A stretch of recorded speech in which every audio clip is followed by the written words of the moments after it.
रुचि कहाँ चल दी सुबह सुबह? तुम्हें पता है ना, आज दीदी और जिया जी आने वाले हैं। रमन ने अपनी पत्नी को बैग में कपड़े डालते हुए देखा तो पूछ बैठा।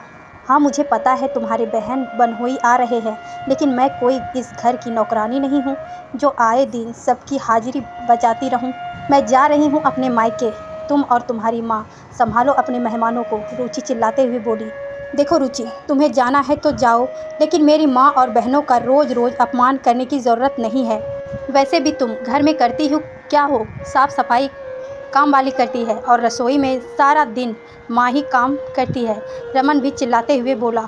हाँ हाँ, तुम्हें तो सारी कमी मुझ में ही नज़र आती है, और मैं क्यों करूँ तुम्हारे घर का काम? बहू हूँ, कोई नौकरानी नहीं। रुचि, ये घर तुम्हारा भी है और अपने घर में सभी काम करते हैं। आखिर तुम कब इस घर को अपना समझोगी? रमन ने समझाते हुए कहा। लेकिन रुचि बिना कुछ सुने बैग उठाकर चल दी। रमन बहुत परेशान हो चुका था रुचि की इस आदत से। शादी का 1 साल हो चुका था। रुचि ना तो घर के काम करती थी और ना ही किसी से सीधे मुंह बात करती थी। फिर भी हर वक्त एहसान जताती रहती थी कि जैसे रमन से शादी करके ही उसने उसके और उसके परिवार के ऊपर एहसान कर दिया। रमन रुचि से बहुत परेशान करता था, लेकिन उसका ये रवैया उससे बर्दाश्त नहीं होता था। घर में रुचि कोई भी काम नहीं करती थी। सारा दिन फ़ोन पर बातें करती रहती या घूमने फिरने में वक्त बिताते रहती। आए दिन रुचि अपने मायके चली जाती थी, लेकिन इस बार रमन ने भी ठान लिया था कि रुचि की अक्ल ठिकाने लगानी ही पड़ेगी। रुचि को मायके गए 4-5 दिन हुए थे कि एक दिन रमन अपने ससुराल पहुंच गया। सबने सोचा कि दामाद बाबू रुचि को लाने आए हैं, लेकिन रमन ने आराम से दोनों वक्त का खाना खाया, आराम करने लगा। रुचि भी इंतज़ार कर रही थी कि रमन उससे वापस चलने को कहेगा, लेकिन रमन बिना कुछ बोले सोने चला गया। रुचि के मम्मी पापा भी दामाद को इस तरह देखकर हैरान थे, क्योंकि रमन कभी ज़्यादा देर तक रुकता नहीं था। सुबह भी रमन आराम से देर से उठा और छत पर टहलने लगा। चाय नाश्ता करके फिर आराम से टीवी देखने लगा। दूसरे दिन भी जब रमन ने वापस जाने की बात नहीं कही तो रमन की सास से रहा नहीं गया और वो बोल पड़ी। दामाद बाबू, आपको काम पर नहीं जाना है क्या? पहले तो हमेशा आप जल्दी में रहते थे, लेकिन इस बार? मम्मी जी, वो मेरी नौकरी छूट गई है। माँ भी 2 महीने के लिए मामा जी के यहाँ गए हैं। अब मेरी पत्नी भी यहीं है, तो मैंने सोचा मैं भी यहीं आ जाती हूँ। मम्मी जी, आपको मेरे यहाँ रहने से कोई परेशानी तो नहीं? रमन बड़ी सहजता से बोला। रमन की नौकरी छूटने की बात सुनकर रुचि और रुचि की माँ दोनों सकते में आ गए। रुचि तो रोने लगी कि मैं पहले ही रमन मेरे खर्चों पर कंजूसी करता था, तो अब तो वो मुझे बिल्कुल भी पैसे नहीं देगा। ऐसे बेरोजगार आदमी के साथ मेरा गुजारा कैसे होगा?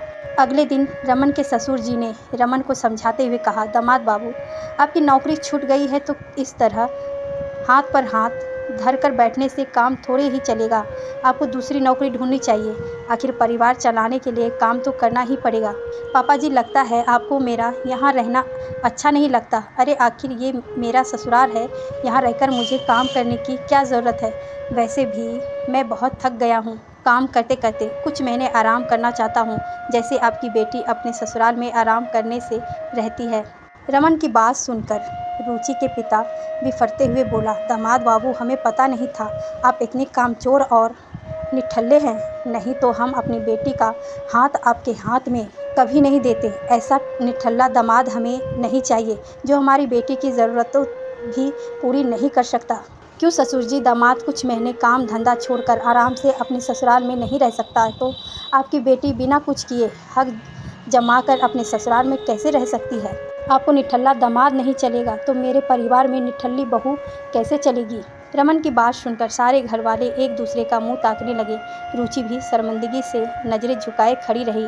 रुचि के मम्मी पापा को भी इस बात का एहसास हो रहा था कि अपनी बेटी की गलतियों को बढ़ावा देकर उन्होंने अच्छा नहीं किया। यदि शुरुआत में ही बेटी को ये शिक्षा दी होती कि अब ससुराल ही तुम्हारा अपना घर है, तो शायद रुचि यूँ अपने ससुराल वालों को परेशान नहीं करती। रुचि के पापा बोले। रुचि, रमन ठीक बोल रहा है। घर के सभी सदस्यों को मिलकर परिवार की जिम्मेदारी उठानी पड़ती है। तुम अगर बैठे बैठे सिर्फ हक जमाती रहोगी तो कभी किसी के दिल में जगह नहीं बना पाओगी। घर तो औरतों के ही संभालती है। यदि तुम्हारी तरह रमन भी अपनी जिम्मेदारी से मुंह मोड़ लेगा तो तुम क्या करोगी? बैठकर तो एक बेटी भी नहीं खाती, फिर तुम तो उस घर की बहू हो। अभी रमन के साथ वापस अपने ससुराल जाओ और अपना फ़र्ज़ निभाओ।